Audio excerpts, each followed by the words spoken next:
everybody, I'm going to read The Selfish Crocodile.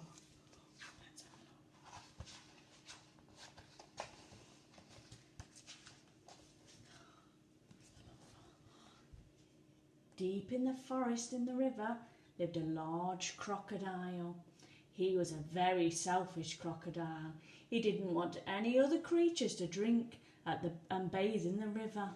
He thought it was his river. Every day he shouted to the creatures of the forest, "Stay away from my river. It's my river. If you come in the river, I'll eat you all up." So there were no fish, no tadpoles, no frogs, no crabs, no crayfish in the river. They were all too afraid of the selfish crocodile. The forest creatures kept away from the river as well. Whenever they were thirsty, they went for miles to drink in the river and streams. Every day the crocodile lay on his great big back in the sun, picking his teeth with a sharp stick. Can you see, look? But early one morning, the forest was awakened by a loud groaning sound.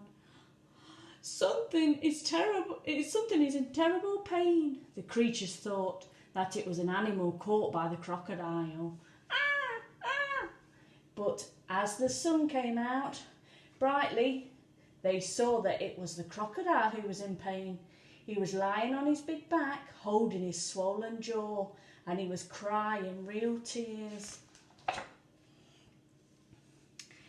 The creatures drew closer and closer, but not too close. Some of the creatures felt sorry for the crocodile. "What's the matter with him?" asked the deer. "I don't know," said the squirrel. "Maybe he's going to die," chirped the blackbird. "If that happens, it'll be safe to go in the river," grunted the wild pig. The animals thought about this. They hung from their branches, they hung from the vines. They buzzed in the air and they shook their heads as they watched the great big crocodile in pain. No animal tried to help. They're not helping him, are they? I think they're all a little bit scared. Suddenly, a little mouse appeared, sniffing the air. He ran along the crocodile's tail and onto his tummy. The other creatures stared. You see him, look? He's going across the crocodile's tummy. Look at that mouse," chattered the monkey. "He's either very brave or he's mad." "He's going to be eaten for sure," said the iguana. The mouse crept along the crocodile's big neck and into his open mouth. There was a hush in the forest. The mouse got hold of something and he pulled and he pulled and he pulled. And he put it on his shoulder and he walked out of the crocodile's mouth. There was a loud cheer from all the astonished creatures. The crocodile sat up and said, "I don't feel any more pain. It's all gone." Then he saw the mouse walking down his tummy, carrying an enormous crocodile tooth on his shoulder. You see him, look? "Your bad tooth was giving you toothache," answered the mouse, turning around to face the now smiling crocodile. "Do you want it back?" "Oh, no, no, no, get rid of it," he said. "And when you've done that, come back. I have a present for you." The mouse went and he buried the bad tooth under the tree. And when he returned, the crocodile had a nice, juicy nut waiting for him.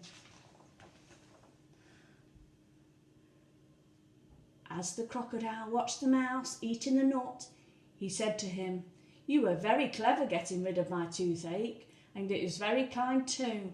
I am so grateful, but what shall I do if my toothache comes back?" "Don't worry, I'll help you take care of your teeth," answered the mouse, nibbling. Soon the crocodile and the mouse were best of friends. And one day, the crocodile sent the animals an invitation. "Please come and drink and bathe in my river. I won't hurt you. The river belongs to all of us, he said. The creatures weren't afraid to drink and bathe in the river any more. Although the crocodile was sometimes snappy, they grew to love him. And soon the river was full of fish and tadpoles and crabs and crayfish. Oh, that's very nice, isn't it? Now they're all friends. You see them all in the river. Oh, that was a nice story.